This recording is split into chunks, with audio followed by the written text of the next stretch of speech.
Fairy လေးကဦးကြီးကလုံးကိုမတော်တဆသွားပုံးပြီးလေအဲ့ဒီချိန်မှာပဲဦးထဲကမျက်လုံးကြီးလုံးတော်လာပြီးမိချောင်းငယ်လေးတစ်ကောင်ထွက်ပေါ်လာတယ်မိချောင်းငယ်ကသူ့မေလို့ထင်သွားတယ် Fairy လေးကိုပွေ့ဖက်ပြီးအနမ်းကြီးပေးလိုက်တယ်ဒီချိန်မှာတော့ဓားပြတင်ဘောကအရန်အဝေးကိုသွားနေပြီ Fairy မုံကို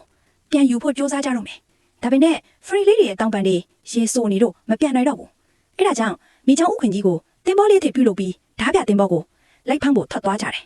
မိချောင်းကလေးက Fairy လေးရဲ့ခြေထောက်ကိုမလွတ်ပိတ်ဘူး Fairy လေးကအင်အားကုန်သွင်းပြီးရုံထွက်သွားလိုက်တယ်သူတို့တင်ဘောကိုလိုက်မိတော့မယ့်အချိန်မှာဥခွင်ကြီးကလှိုင်းကြီးကြောင့်ပြက်ကွဲသွားတယ် Fairy လေးတွေလည်းအမြန်ပြန်ထွက်လိုက်ကြတယ်တင်ဘောရဲ့အမြောက်ထဲရောက်သွားတယ်အဲ့ဒီချိန်မှာပဲဓားပြတွေကအလုံးအမြင့်ပြုတ်ရွှင်ပြီးဖုံးပြနေတယ် Fairy လေးတွေလုံးမြောက်သွားတယ် Fairy လေးတွေကအမောင်နေရာကနေဓားပြတွေကိုတိတ်တဆိတ်စောင့်ကြည့်နေတယ်ဇာရီနာကတင်ဘောထဲမှာတော်တော်အာနာရှိတာသူတို့မြင်သွားတယ်ဓားပြတွေကသူမပြောတဲ့အတိုင်းလေးလေးနက်နက်နဲ့လိုက်နာနေကြတယ် Fairy လေးတွေ Fairy မုံကိုပြန်ယူဖို့စူးစမ်းကြပေမဲ့တစ်ခါမှအောင်မြင်မခဲ့ဘူးတင်ဘောက Sky Island ကိုရောက်လာတော့အဲ့ဒီမှာလဲ Pixie Hollow လို့ Fairy မုံနဲ့တူတာရှိနေတယ်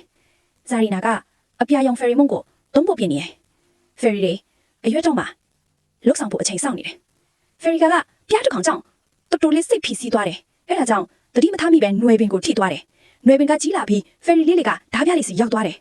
တင်ကဘဲကဇာရီနာကိုပြောကြည့်ပေမဲ့ဇာရီနာကပြန်မပြောဘူး Fairy လေးလည်းအကုန်လုံးလောင်ရင်နဲ့ထန်ထားခံလိုက်ရတယ်ဇာရီနာကအပြာရောင် Fairy မုံကို Fairy မုံတဲ့ပင်မှာခြိုက်ပြီးပြန်လဲစတင်လိုက်ကြောင်းအပြာမုံကရွှေတောင် Fairy မုံအများကြီးပြောင်းသွားတယ်သူကဓားပြတွေကို Fairy မုံပြီးပြန်ဖို့တင်ပေးလိုက်တယ်ဓားပြတွေကပြန်သွားလာကြတယ်ဒါပေမဲ့ဇာရီနာကသူတို့အတွက်မလို့အပ်တော့ဘူးဆိုတာကိုဇာရီနာမသိဘူးဓားပြတွေကသူမကိုဖမ်းပြီးလောင်ရင်ထဲမှာထားထားရတယ် Fairy လေးတွေလည်းထွက်ပြေးဖို့ကြိုးစားနေတာဓားပြတွေမြင်သွားတယ်ဓားပြတွေကဖိငန်းတစ်ခုနဲ့ဖိထားလိုက်တယ်မလွတ်နိုင်တော့ဘူးအဲ့ဒီချိန်မှာမိချောင်းကလေးကတက်လာတယ် Fairy လေးတွေဒီဘက်မှာလို့ခေါ်လိုက်တယ်မိချောင်းကလေးကတက်တော်ပြောပြီးစပွဲကုန်းကိုလှမ်းဖို့သွားဆွဲတယ်အတန်ကြီးကြားလိုက်ကို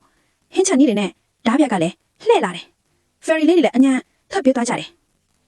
ဓားပြကပန်းဦးတစ်ခုနဲ့ Fairy လေးတွေပြန်ဖမ်းလိုက်တယ်မိချောင်းကလေးကတော့ဓားပြကိုကွိုက်ပြီး Fairy ကိုကဲတင်ပေးလိုက်တယ်တင်ကဘဲကအပြာရောင် Fairy မုံကိုပြန်ယူလိုက်တယ်ထုတ်ခွာတော့မယ့်အချိန်မှာဓားပြခေါင်းဆောင်ကဇာရီနာကိုလောင်ရင်ထဲမှာလောင်ထားဖမ်းပြီးချင်းလိုက်တယ်တင်ကဘဲကအပြာရောင် Fairy မုံပလင်းကိုပြန်ချိတ်ပေးလိုက်